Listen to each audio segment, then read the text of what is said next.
there. Welcome back to In the Shadows of Utopia. We have a very special bonus episode today, where we will be speaking to a very special guest, and something that kind of falls out of the chronology of the series. A standalone episode, if you will. I'll be talking to Dr. Tom Chandler of Monash University, where I got my undergrad degree. He's an expert in graphic design, and he's also working on a fascinating project called Visualising Angkor. As he explains in the interview, basically this project is an attempt to sort of bring together all these kinds of evidence and historical sources, everything that's really available about Angkor, and produce a kind of virtual simulation of the city. You can actually experience some of these simulations firsthand in virtual reality, which is quite amazing.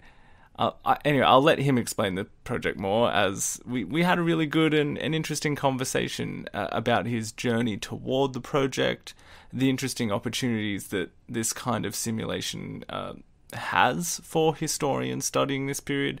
It's a great chat. I'd encourage people to go to www.virtualangkor.com for more information there as well, because it's a great thing that Tom and his team are doing. I've left a link to that website on the podcast website, which you can find in the description. And if you ever feel like sending me an email, you can do so at shadowsofutopiapodcast@gmail.com.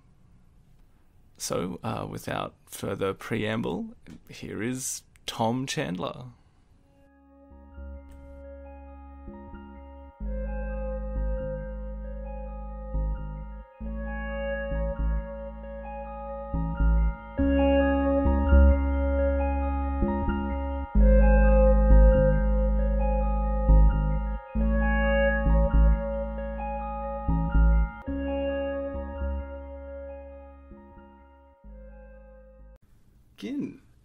I'm sitting here with Tom Chandler, the first guest on In the Shadows of Utopia. And while I've given him a little introduction before the episode started, why don't you just start off, Tom? First of all, how are you today? I'm great, thanks, Lachlan. Yeah, it's good to talk to you. Brilliant. Yeah, in my studio office today. Yeah, it's really nice. I like what you've done with the place. My name's Tom Chandler. I'm a senior lecturer at Monash University. I'm in the faculty of IT, and I teach 3D animation and game design. But way back, I have an undergraduate in archaeology. Brilliant. And you're working on simulations of Angkor. I know that's not quite the scope of what you're doing there, but can you briefly tell me what are you doing with the Angkor project? Okay, yeah. So it's called I call it the Visualising Angkor Project. I guess it's been going for about 10 years. I don't have time to work on it every day.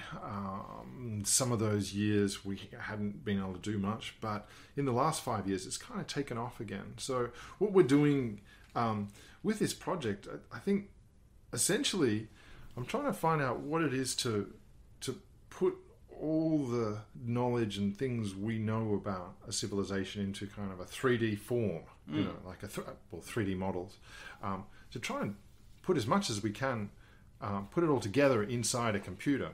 So it's like a virtual Angkor. Have we done it all? No, not by any means. We're not even halfway yet. But what it involves, this virtual Angkor project, involves making a whole lot of models of houses, of trees, of animated characters, of people, of animals, of temples, and kind of positioning them and patterning them over this really large-scale map. And a lot of this mapping work has been done by my colleagues like Damien Evans and Christophe Potier. Mm-hmm. And these are large archaeological maps. So we're taking little parts of those maps. Sometimes they're just a few kilometers square, and we're just trying to bring in all the information we can find to make it into a virtual world where there's people walking around and there's rice fields growing, and the temples are there as kind of living focal points of the community around them. So it's trying to reappraise Angkor as a living city, even if only a virtual one, and not a relic or a dead city or this enigmatic ruin that is so alluring to all the tourists and people who go there. And it's one of the mysteries about Angkor. But what I'm really interested in is how virtual technologies, 3D technologies, often these are the same thing used for games and high-end 3D animations for movies. We're using that kind of software, but I guess model and visualize and give this kind of form to things that until now was really only at the edge of people's imagination. Yeah. Well, before we get into the sort of the nitty-gritty or the details of this like really fascinating project, and I've seen some of these simulations firsthand, they're amazing. Thanks. Can we talk a little bit about, first of all, your relationship with Cambodia? Sure. For most people, Cambodia is sort of, it's like a cheap holiday destination Yeah. they go to, they spend a few weeks, they have a few beers, they love it. How did your relationship with the history of this country become something that you wanted to sort of professionally pursue? When did you first travel to Cambodia? What made you fall in love with Cambodia? Sure. I guess I went there relatively late. I think it was back in 2001. I was 29, and that was the first time I visited there. Before that, I hadn't really had all that much interest in it, and also it was quite hard to get into. It was quite dangerous to go to. Of course. But it wasn't. Before that, it wasn't coming up on my radar with where a lot of my friends had been or other travelers I met, and nobody had really gone there previously. And I should mention, my dad's a famous historian of Cambodia, and I guess it's kind of common to be the thing that your parents do is one of the last things you're interested in when you're young. So when I was young and studying archaeology, and I was much more interested in Egypt and the Middle East and South America. I knew about Cambodia, but of course, again, this was, the early 90s, and you couldn't really go there. Or it just was very hard to get in there. And you get reports on the news every now and again. You hear about people getting pulled off trains and shot. Yeah, the Khmer Rouge. Yes, kidnapped by the Khmer Rouge. So, yeah, it wasn't that high on my list.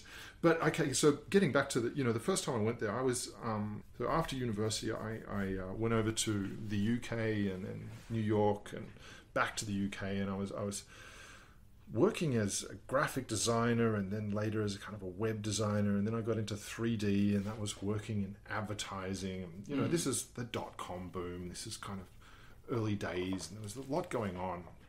It was a very busy time, but the work. All of that started to gradually collapse. And at the same time, I was getting quite sick of the stuff I was doing. So I said, I thought, look, I'm going to travel back to Australia, and then I'll see what I'll do next. I don't know what I'll do next, but I thought I'll visit Cambodia on the way home. And my dad gave me this list of people to contact there, like about 15 or 20 people that he knew, all these phone numbers that I could kind of call up and see. So I had some contacts there, and they were kind of a way to engage with the country on a deeper level than most tourists did. But so I went there in 2001. It was still it was very different to how it is today. It was there wasn't many cars around. Yeah, a lot of motorbikes, still a lot of cyclos, still a lot of ox carts. Phnom Penh had no skyscrapers. It was a very different town, very quiet town, and I ended up staying there for 6 or 7 months. So I really just, I got... In Phnom Penh? Or in Phnom Penh, I went up to Siem Reap, I went around to Battambang, a lot of the time in Phnom Penh. And you could kind of rent one of these motorbikes quite cheaply, and you could just go anywhere. And that's what I was doing, is often just taking this pretty crummy motorbike that I was always worried it'd break down. But I was traveling in between the towns and around, long trips on very dusty roads, driving very slowly because I'm accident prone, but I survived.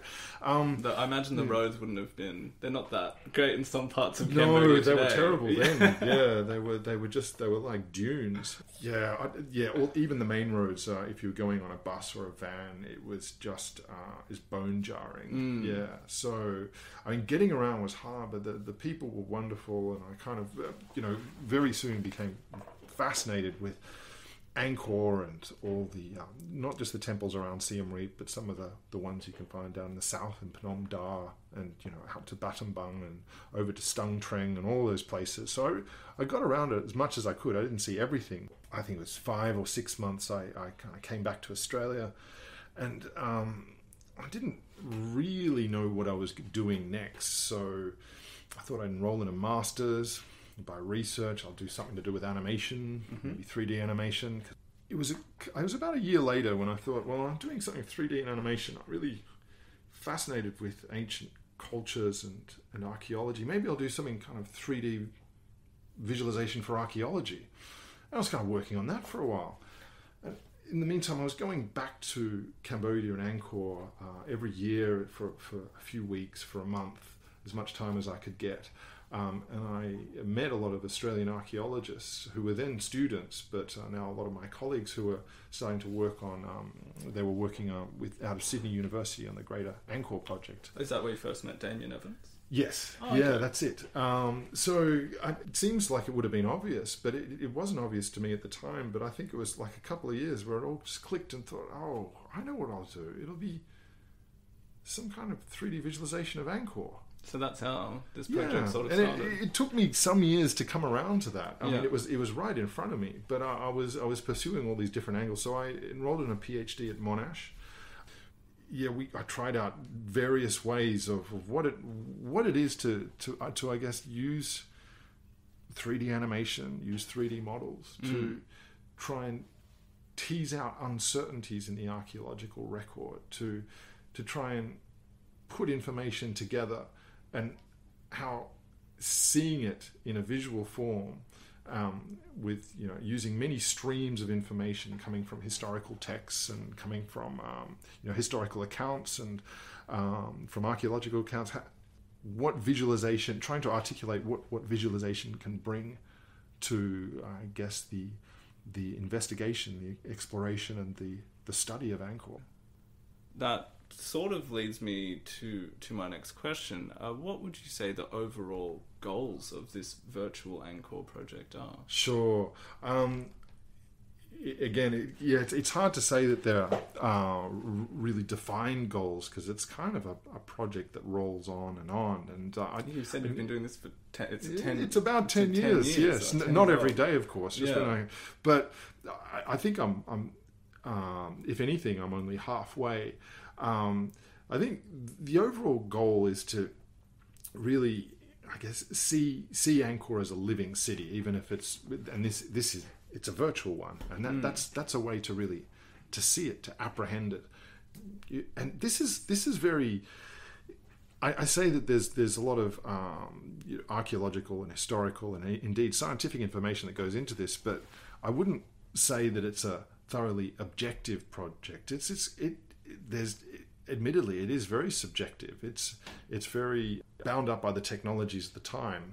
I think where we can only when we say what it is to see the past, we're only seeing a collection of facts that we know put together and packaged in a new way. Where it's a new way of looking at what we know about the past. Yeah, I wouldn't ever go so far as to say it's virtual time travel, because the past is, as the cliche goes, it's a different country. They do things differently there, and to see Angkor as a living city is really something new. And what is living? In this sense, animation, by definition, to animate means to make alive. So how things are moving, how people are moving. I guess looking at Angkor as a city, as a living city, you're really talking about a very green city as well. And that's another concept that's very interesting. Talking to colleagues, our notions of what a city of the past is. And I guess when we think of, we think of cities in Greece and Rome, Egypt, where we're often thinking of cities that are built from stone, where the gardens and the fields are all outside the walls. So they're stone cities. With a clearly delineated boundary between them, the green and the either the mud brick or the stone walls and the buildings inside. Angkor is very different. It's like a garden city. Yeah. And so if you kind of fly over the virtual model, some of it looks like a forest, but if you look closely, it's really all these deliberately planted trees around the houses that are there for shade. Yeah. And there's a whole metropolis all linked together through the paths and the roads and the canals, but it's very, very green. Yeah, it's not open and sparse. Yeah. It sounds very different to the traditional ideas of this city that we've been used to for the better part of maybe 100 years. Yeah. It sort of leads me to my next question. You co-wrote an article a few years ago. I just want to read you a quote and have you sort of react to that. Sure.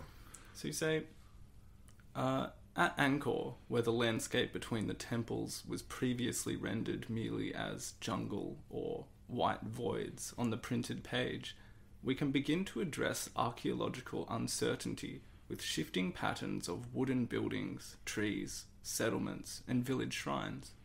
And finally, in this space of interchangeable elements, moving figures, and simulated sound, we can begin to explore the wider potentials of what a historical 3D computer model might offer to scholarship in the digital age.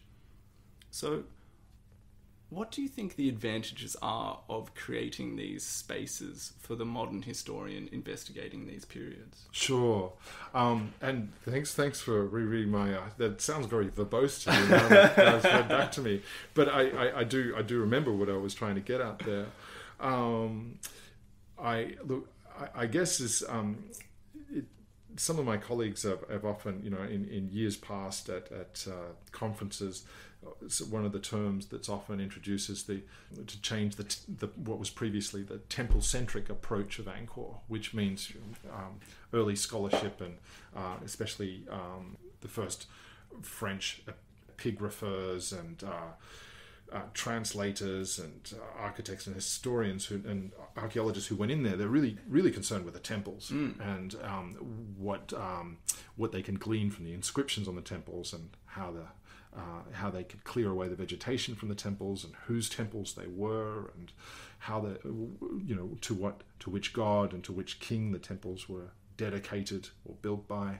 This was all part of discovering this lost that's civilization, right. Yes. Wasn't it? Yeah. Yes, and I think the fascination, these the temples are really extremely important for Angkor. You can't deny that, and that's what everyone comes to see. That's really, again, what we call this religious skeleton of the city. So these temples, I guess, if we think of these temples, and especially thinking about village shrines, of which there's hundreds all over the Angkor plain. And these have been revealed by extensive mapping by my colleagues like Damien Evans and Christophe Potier. Especially when we think about village shrines or the temples, really what you're looking at is these focal points for a wider community. That's what you're looking at. The remnants of this central, these stone structures that have survived with the focal points for a much larger community that all dwelled in wooden houses, bamboo and thatch constructions. And this is the perishable, green, living city. Angkor was a wooden city with stone temples. So stone temples and brick temples, these were reserved for the gods. As everyone knows, even the palace the king lived in was built of wood. Even though it had stone walls around it, it was a wooden palace. So everything that's wooden at Angkor disappears. And completely disappears. You're very lucky to find just small fragments or beams of wood in some of the temples. They're very, very rare.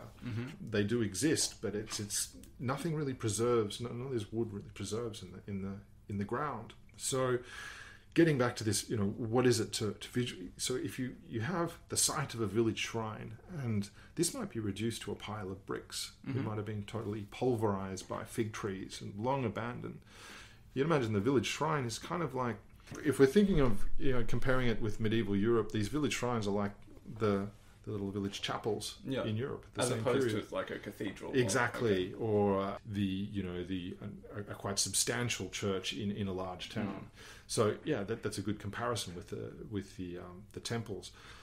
So around if you've got the remains of a village shrine, you've perhaps some idea, perhaps the size of the community that was around it. How many, roughly how many people it took to sustain this village shrine. that was the focal point of that community's religious activities, for their festivals. And this village shrine is linked to another village shrine not far away, and there's a neighborhood of them, and they're linked to a larger temple, and that becomes kind of this anchor point, the little stone remains where you can start to reimagine the communities around them. So it's not just this. When you go to Angkor today, you've got Angkor Wat, and then a few kilometers of motorcycle away, you've got Ta Prohm or Angkor Thom. So you're giving us everything in between these spaces, which That's for right. a long time did no one know what were there, or there was no effort hardly to do anyone this? hardly anyone knew about them. I mean, certainly some of the archaeologists knew about them, but they didn't have comprehensive maps. Yep. They couldn't relate all these small shrines together until fairly recently. So this is some of the work that the University of Sydney and the Greater Angkor Project kind of revealed gradually as this huge metropolis. The size of Angkor was incredible. It's a mega city. Yeah, that's in right. Sort of modern terms. They often. I mean, it's often said that it's about the size of modern Los Angeles. Yeah, but it's not. It wasn't. It was at its height, it was the biggest city in the world, but it was not the densest. There were other cities in China with many more people in them. Okay, they were just much more compact. I see. So, but it certainly was the biggest in kind of aerial extent at the time. So you've got, when we talk about all these village shrines, they're part of that city. Yeah, it's pushing the analogy too far to say that they were suburbs, but what people, when they go to Angkor, when they're visiting Angkor, they're really looking at the urban core. Yeah, so the CBD. Yeah, for want of a better comparison, but and there's skyscrapers that still remain. That's it, and then there's all the suburbs all around that, and other temples even further out. So, and getting back to addressing that quote that you read to me, I think so. If you can take this ruin of a village shrine, and if you roughly know the date of it, you could start to look at how you could swap in models, because there's so much uncertainty when you only have a pile of bricks. Exactly what did the shrine look like? Well, it could look like a number of designs actually, but it's been well established there's kind of there's an art historical progression and kind of relationship between certain styles of architecture and art at Angkor. This is this is well known. So early on we were experimenting with, if we have a site of a village shrine where there's just a ruin there, well, it could have been a number of different designs, and we had this kind of system where you could swap in one of 20 or 30 different variations to take that place. Yeah. And then where did the trees... On the fly as well, just that's it. Redo your thesis there. You can just... That's it. And well, that's one of the things about this virtual world. It's very dynamic because there's so much uncertainty. So if you have it looking just a particular way, then there's so much of it that is speculative or wrong. But you can swap in different models and rearrange models to try and tease out different hypotheses, and really to sit down with scholars and kind of go through things. What if it was like this? What if it was like that? Perhaps it was like this. For instance, you've shown me Angkor Wat in different color schemes. That's right. Materials, different. It's fascinating. And that latest model we made of Angkor Wat over the last, I guess, 4 years here at Monash was what that model would do is it would kind of ran through a series of different variations, because all the art historians and many of the archaeologists and some of the historians we talked to, there was a lot of disagreement about exactly what colours it could have been, or whether it was coloured at all. There was a lot of people said they just didn't know, and there was, particularly for things like all the vegetation. When we mentioned the green city, you don't know exactly where the trees were. It's very hard to determine. You can know from archaeological pollen cores, which have been extracted, what kind of trees were in the area from the pollen that is left over in some of the moats or the ponds that they extract.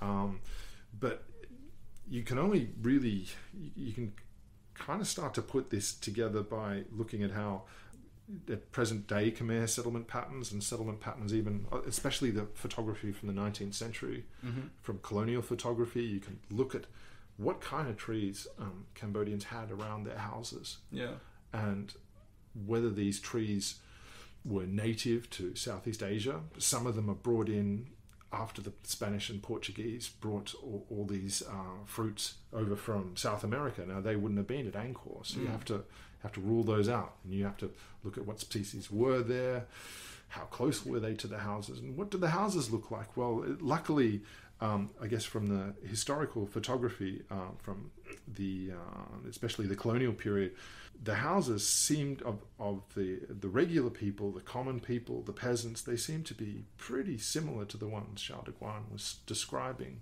We'll get to Zhao de Guan in a minute as well. But I guess you're filling in the gaps in between the temples of Angkor. But I should say that you can, using virtual reality technology, we can actually step into these gaps as well. We can see firsthand the gaps in between these temples. I should say that due to a couple of technical mishaps and some dead batteries, last time we spoke, you weren't able to give me the full VR treatment of the Virtual Angkor Project.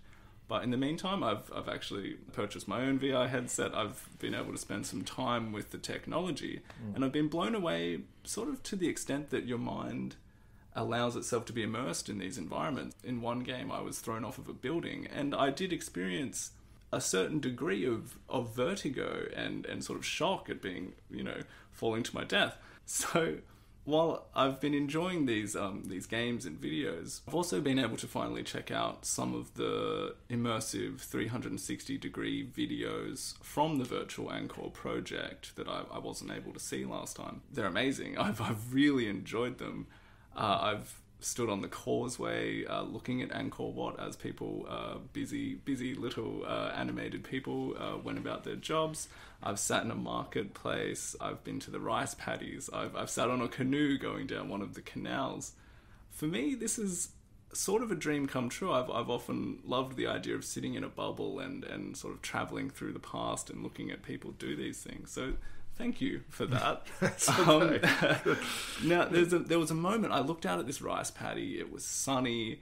There were clouds in the distance, a rumble of thunder. It was really quite beautiful.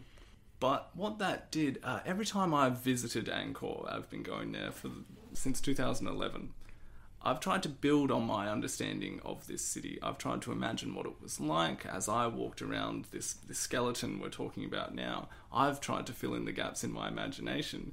But it was not until last night that I sat in my living room with my VR headset on that I've actually been able to fully realize that goal. So, like we've sort of been talking about, you filling in the body around this skeleton, and this is something I think that is missing from a lot of people's experience of traveling in this beautiful archaeological site today. And I think a big part of that, and you sort of mentioned it, is the details going into this simulation. I would love for you to talk to me about this attention to detail. For instance, the sound of a woman sweeping around her house, the detail of the various fruits sitting in this market. How have you and your team managed to do this? So that's I guess the answer to that is just time. We have time on our side. All this detail just takes time. It's hard to 3D model all these things, especially if they're animated. But there's one saving grace here in 3D modeling. So, for instance, a sugar palm tree, which is emblematic of Cambodia today as it was in the past. That takes a couple of days to model in 3D accurately. Yep. And this is using photographs of sugar palm trees and making sure that the 3D model's not too clumsy in terms of how it's constructed, so that it's not so that you can make a lot of them and it doesn't take too much space. In other words, it's an efficient model. It's modeled efficiently. So it takes, as I said, a day or two to get it right. And that might seem like a long time to make just one tree, but the saving grace is, once you've made it, you then have untold thousands of them, if you need to. And the same goes with modeling an elephant, which is, again, another emblematic animal of Angkor. You only need to look at the bas-reliefs and the sculptures, to know how important they were to Angkorian society. Modeling and animating an elephant, detailing all the wrinkles in its skin, how it moves its ears, how the pace of its walk as it plods down the road, getting these things kind of right. That can take weeks. So you've built all the assets in it? There's not some stock? No, yeah, unfortunately not. No, there's nowhere from Age of Empires. No, there's nowhere we can really steal this stuff from. Okay. And yeah, it's all our own models. Now, again, with the elephant, it takes ages, but once you have one done, you have an elephant army if you need one. And one day we might try that, or at least you have as many elephants as you need. So the same thing goes with the people.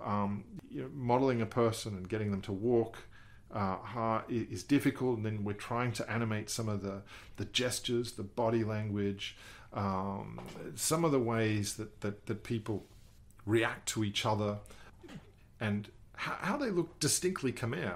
These small animations, these small movements, they're really important, because how two Khmer people at Angkor might have conversed with each other when they were sitting down would be quite different from, say, how two people in Song Dynasty China might. And just the way that they move their hands, some of the things they do. This is part of these subtleties and details that we haven't really got to yet. But this is something I'm really interested in. Is perhaps looking at the bas-reliefs, you have clues about certain gestures that people made, not just how they stood, but how they sat, and how they reacted in groups. All these kinds of things, and some of these things you could glean from present day Cambodia. Some of them are they're pretty mysterious. Yes, and again, the bas-reliefs. Unfortunately, a lot of the bas-reliefs they do focus on the royal court, and they focus on very important people. There's some hints of the everyday life of just the regular people of Angkor at the Bayon, but it's not a lot to go on. Historical photography is also really useful here. I guess things like photographs taken by the Dutch in Bali around 1900. These can be very useful as kind of giving some broad hints about how people would have congregated in markets. It's not exactly like Angkor, but given their dress and attire and the Hindu religion as a kind of a Hindu kingdom of Southeast Asia, these give us some more hints about how Angkor might have looked, or at least a kind of a reasonable proxy to help us kind of generalize some things. Yeah, it's amazing how close to the source you've gone to create this world. I didn't realize it was all built by you and your team, and all modeled. It is, and thankfully I've got a very good team of, and without them, I wouldn't. I don't think much of this would be done at all. They help with creating some of the characters, modeling some of the environments, putting the structure of everything into virtual reality. And you've been to Cambodia to draw from these things firsthand as well, haven't you? Yes, sure. I should mention also. Yeah, you mentioned the sounds earlier. We record sounds in Cambodia whenever we can get them. Even in my early days when I was there, you just be recording frogs, you'd be recording people talking, you'd be recording the sound of the wind through the kind of pandanus hedges along the rice fields, they're recording the sounds of birds, they're recording anything you can grab from the environment. It's really hard now, I guess, to get these sounds with the rapid development of Cambodia, especially around Angkor. There's always planes in the sky. So it's you kind of have to go further out into the country to capture this stuff. So that's all really important. So again, all the detailing, it's also very iterative. A lot of the things we made years ago we'll go back and fix, or we'll be interviewing one of my colleagues or one of an expert in a certain area. might bring up something we haven't thought of before, or point out something that we might have a little bit wrong. So it's slowly get in there and change it. Yes. So there's a lot that's being slowly updated and changed. Well, it is amazing to be, like I said, be in there and see and hear these things. Sure. Like with the VR headsets, it's quite amazing. But Lockie, if I could ask you a question there, it was quite clear to you that it was all virtual, though, right? I mean, the characters did look like computer characters, and even though we try and make the models quite faithfully, you're not at all fooled that it's a real world. No, you're not fooled into thinking you're actually there. It's not photorealistic, but like it is filling in these gaps of imagination that I brought up earlier. Where if you're walking around Angkor today, for me at least, it's a struggle to use my mind's eye to see these things. And if anything, this is the way forward, I think, for doing that for a lot of people.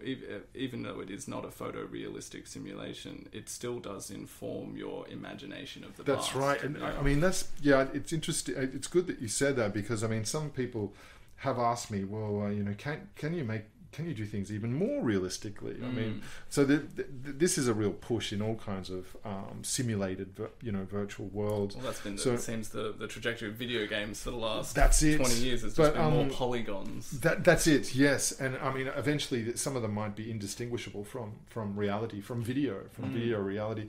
I'd really like to give it a certain aesthetic that as soon as people are in there, they know it's a computer mediated world. It looks like an engaging computer game. The characters are almost real, and the landscapes are almost real, but they have a consistent aesthetic, so that everything looks like it kind of belongs in the same virtual space. You feel like you're in a video game.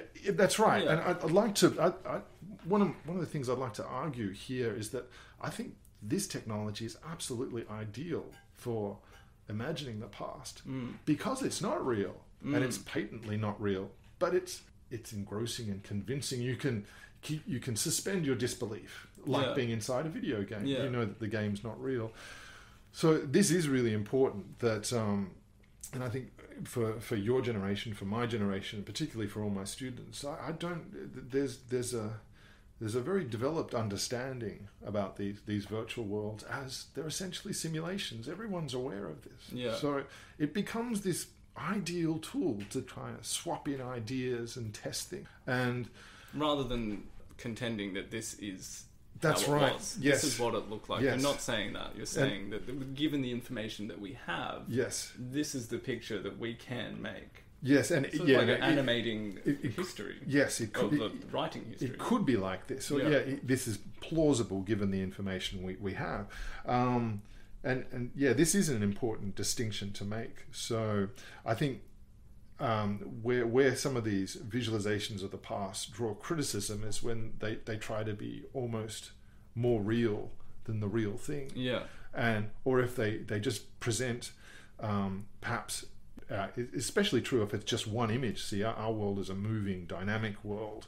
But if it's just a highly detailed, a single image, often it's a lot of people argue that this is kind of dangerous, because it's almost proclaiming that this is how it was. You're making a statement on things. So it's important to have a lot of wriggle room when you're trying to visualize a past about which there are a lot of uncertainties. Well, speaking of uncertainties and the sources of history that you've used to create these simulations, we mentioned him before, but one of the most important people we have to inform our picture of Angkor is Zhou Daguan. Now, depending on when I release this episode, either before or after the Angkor Part 2, our listeners may not be aware of who this guy was and why he is so important to the historical study of this period. So let's assume they don't.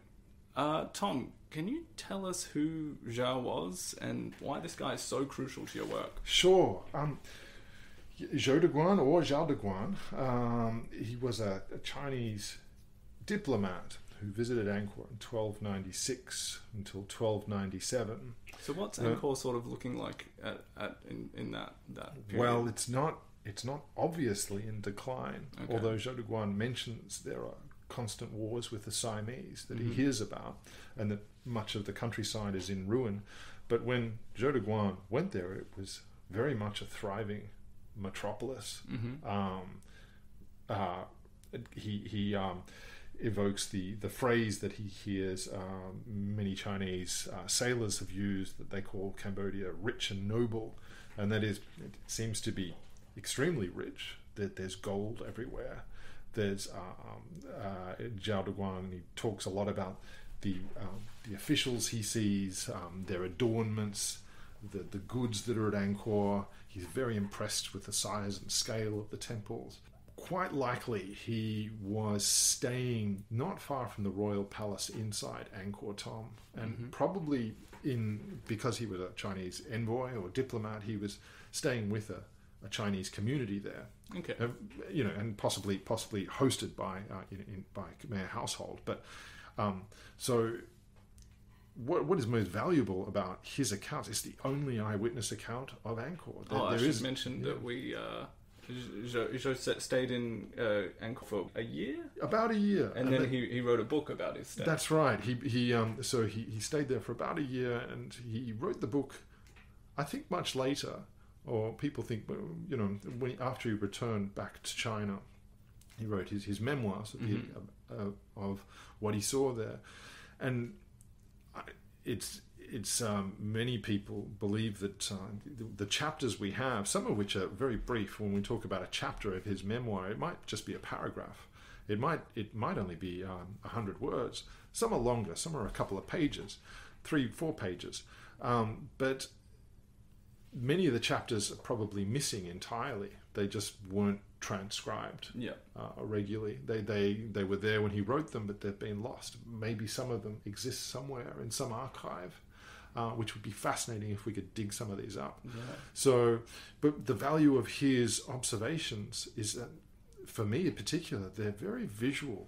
Zhao describes colors especially. Yeah. He describes very small details of even these palanquins that people were carried around in, almost like they're almost like litters, or like a hammock kind of suspended from a pole, carried by two people with someone important sitting in the hammock.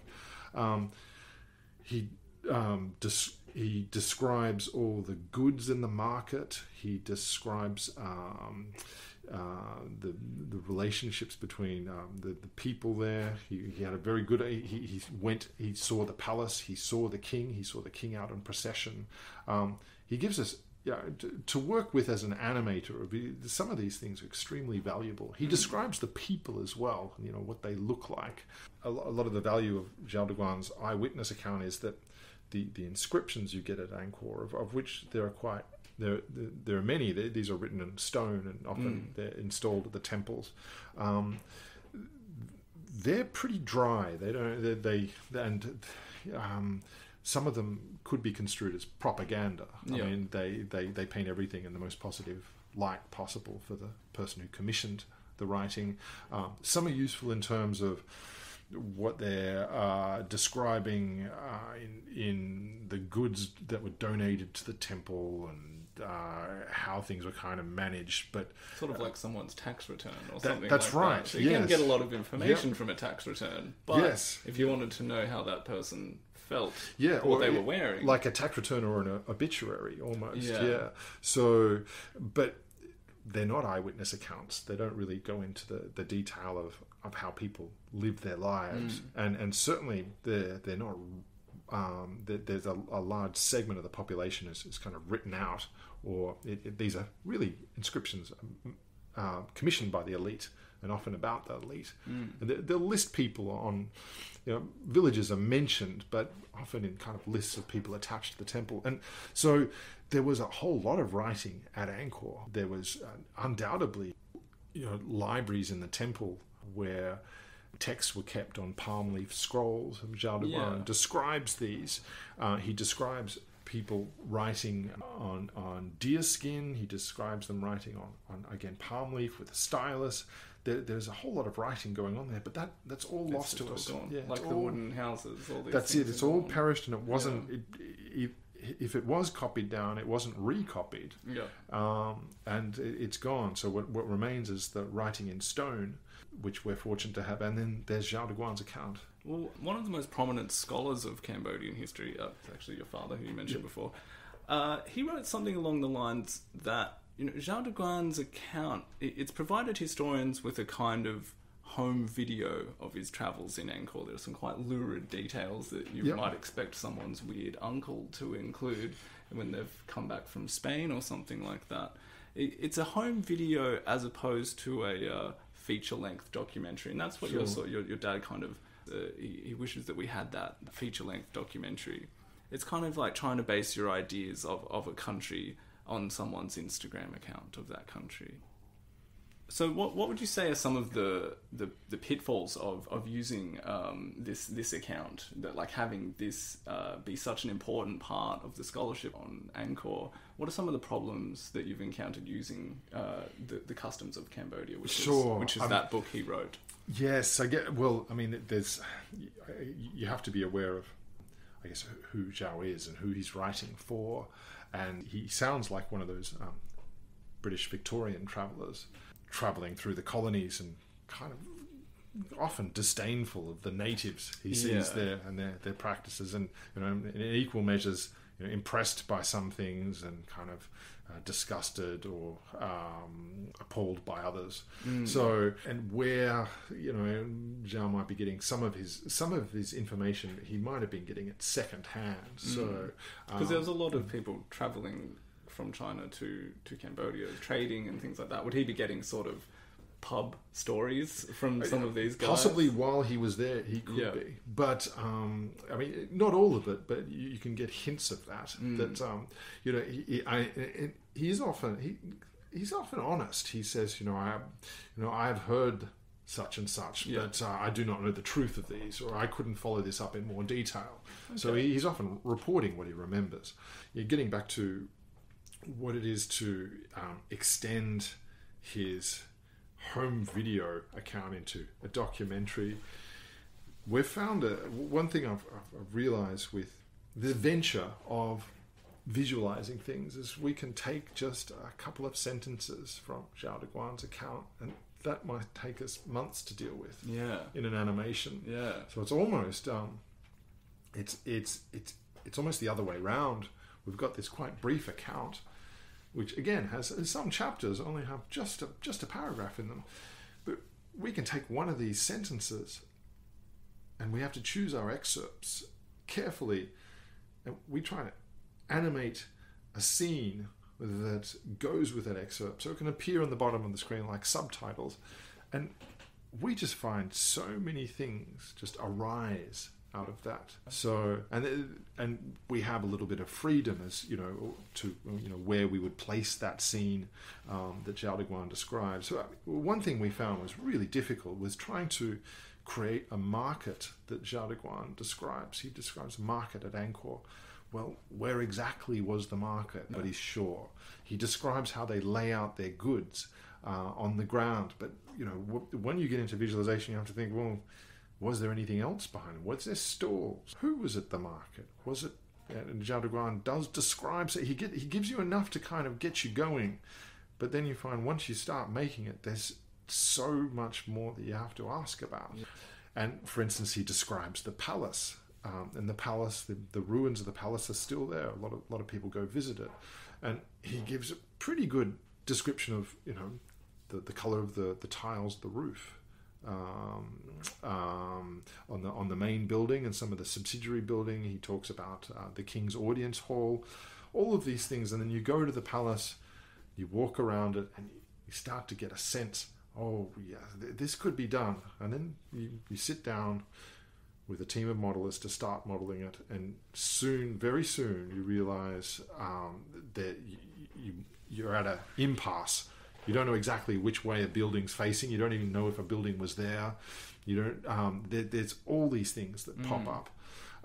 So you can remedy this by kind of pulling the virtual camera further away and showing less of the palace and suggesting more, or hiding it behind trees. And these are devices you have to use.